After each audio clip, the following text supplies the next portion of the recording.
tentang serbuan pekerja asing dari negeri Cina. Ini memang merupakan tantangan berat buat kita semua. Jadi perlu kita ketahui, beberapa waktu yang lalu presiden kita memang mendapat bantuan kucuran dana dari negeri Cina untuk pembangunan.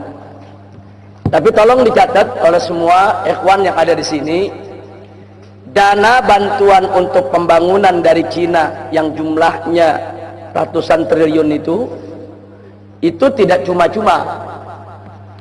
Pertama, itu sebagai pinjaman yang berbunga.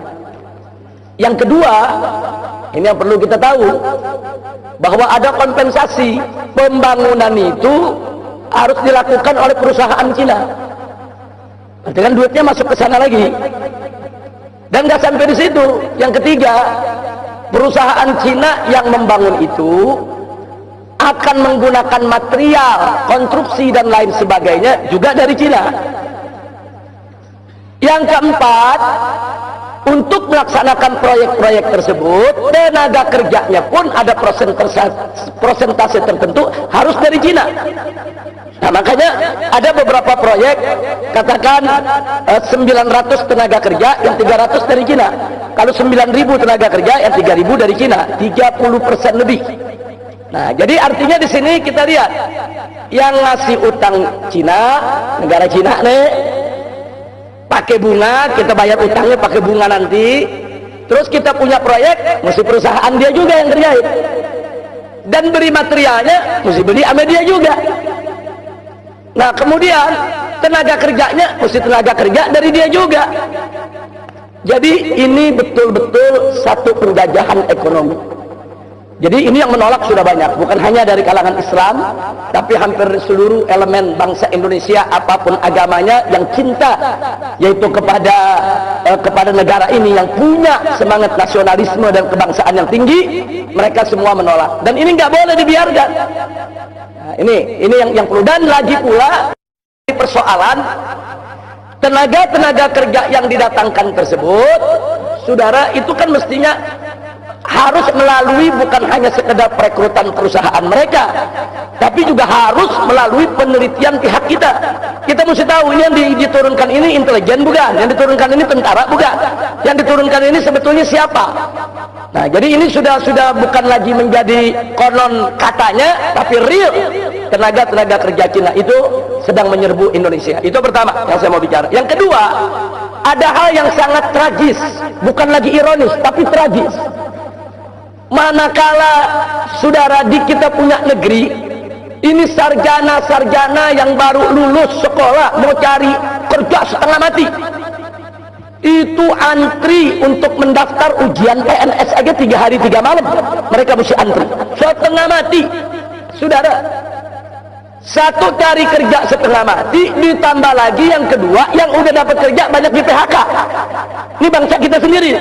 Udah bangsa kita cari kerja susah, banyak yang di PHK, akhirnya banyak yang terpaksa jadi TKI dan TKW di luar negeri. Sementara kita lagi kesulitan menyediakan lapangan kerja sedemikian rupa, kok lapangan kerja yang ada dikasih bangsa Cina. Ini bangsa Cina yang saya maksud di sini yang datang dari RRC ini ya. Nah, bukan Cina yang warga negara Indonesia, bukan. Kalau Cina warga negara Indonesia, mereka punya hak sipil yang sama dengan kita. Tapi ini saya bicara tenaga kerja dari negeri Cina. Loh, orang kita lagi banyak yang di PHK, kita lagi sulit mencari kerja. Saudara, banyak orang-orang kita terdampar, saudara, di penderitaan menjadi TKI dan TKW, yang mereka penderitaannya luar biasa di luar negeri sana. Nah, tahu-tahu sekarang ada kerjaan bagus, saudara, diberikan kepada tenaga kerja dari Cina. Dan yang lebih tragisnya lagi, saudara, banyak tenaga kerja dari Cina tersebut, saudara, standar gajinya di atas standar gaji kita. Ini mau dibawa kemana ini negeri? Saya khawatir kalau ini terus-menerus dibiarkan, besok akan terjadi revolusi sosial yang luar biasa di negeri ini. Hati-hati, saya ingatkan kepada pemerintah, hati-hati, ini masalah ketenaga kerjaan, masalah mencari nafkah, ini masalah yang sangat serius, harus menjadi perhatian, dan ini mesti di stop, nggak boleh dibiarkan, saudara. Kita mau kerjasama dengan negeri Cina, silakan. Kita mendapatkan dana bantuan dari negeri Cina, sah-sah saja untuk pembangunan, silakan, no problem, saudara. Tapi jangan ada persyaratan utang tadi itu, saudara. Persyaratannya kita mesti pakai perusahaan mereka, yang bangun mesti mereka, materialnya beli dari mereka, tenaga kerjanya dari mereka. Apa-apaan ini, saudara?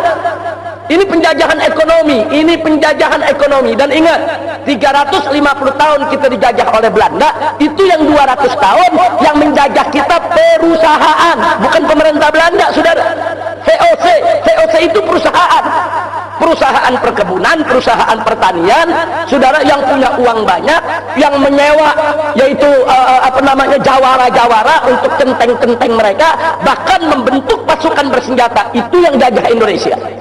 200 tahun lebih kita dijajah oleh perusahaan Belanda, bukan pemerintah Belanda, bukan. Baru setelah 200 tahun perusahaan tersebut mengalami kebangkrutan, diserahkan kepada pemerintah Belanda untuk menjajah Indonesia.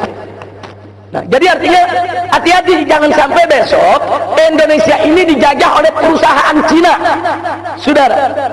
Kita lagi diserbuin oleh perusahaan-perusahaan Cina, saudara. Mereka akan jajah kita.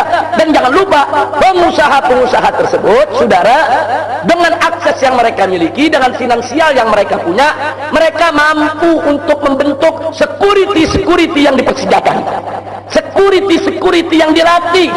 Saudara, jangan kaget, saudara, kalau sekarang ini banyak orang keturunan di Indonesia ini rame-rame daftar jadi anggota Perbakin.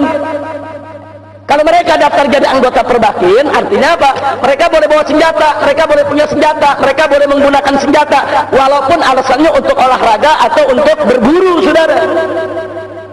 Nah, kenapa orang-orang pribumi pada nggak jadi anggota Perbakin? Ya karena bayarnya mahal untuk bikin kartunya, saudara. Tapi bagi mereka sekedar bayar 3 juta, 5 juta, 10 juta, kecil, saudara. Dapat beli senjatanya cuma 20 juta, saudara, dapat senjata bagus kok. Ini bahaya. Jadi hati-hati, ini negeri kita ala khatarin azim, dalam posisi yang sangat-sangat berbahaya. Jadi saya sepakat itu, tapi ini kita nggak bisa sikapi hanya dengan ceramah, hanya dengan tabligh, tapi harus ada gerakan konkret, real, bagaimana untuk mencegah ini semua. Kita harus kirim delegasi ke DPR, kita harus pertanyakan itu ke DPR, khususnya Komisi 1 bidang politik dan keamanan, saudara, untuk mencegah ini semua. Kita harus tekan presiden, kita harus tekan pengambil kebijakan. Nggak boleh negeri ini dilelang begitu saja, saudara. Sekarang kita lihat, saudara, ini kekuatan pengusaha-pengusaha Cina non-Muslim di Indonesia besar. Mereka punya kerjasama yang kuat dengan perusahaan Cina yang ada di RRC. Makanya sekarang proyek reklamasi, saudara.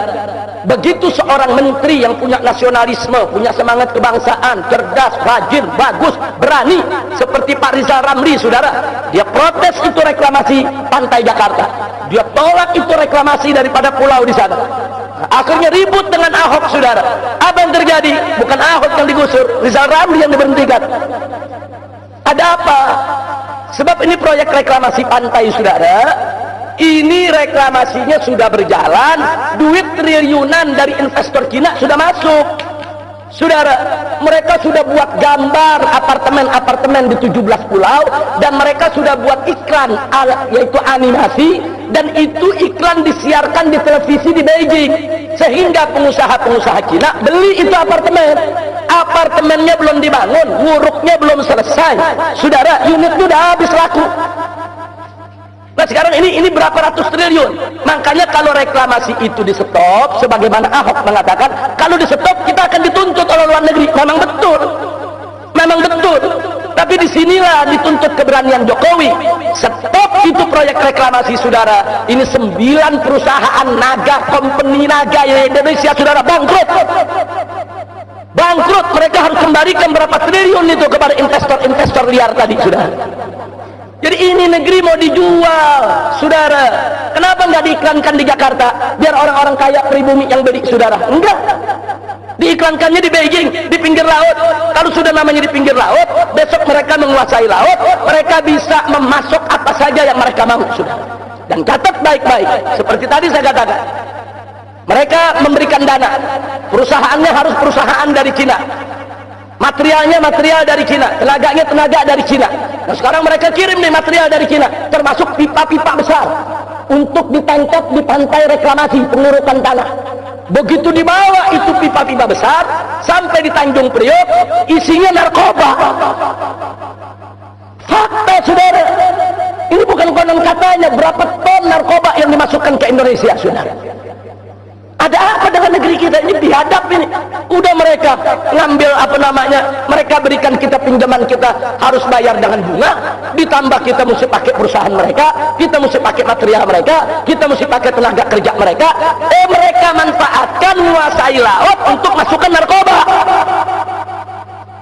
Nah, jadi ini nggak boleh dibiarkan. Ini semua punya kaitan. Jadi saya sepakat dengan Habib Hasan, ini harus disoroti, dan FPI sangat serius menyoroti persoalan ini.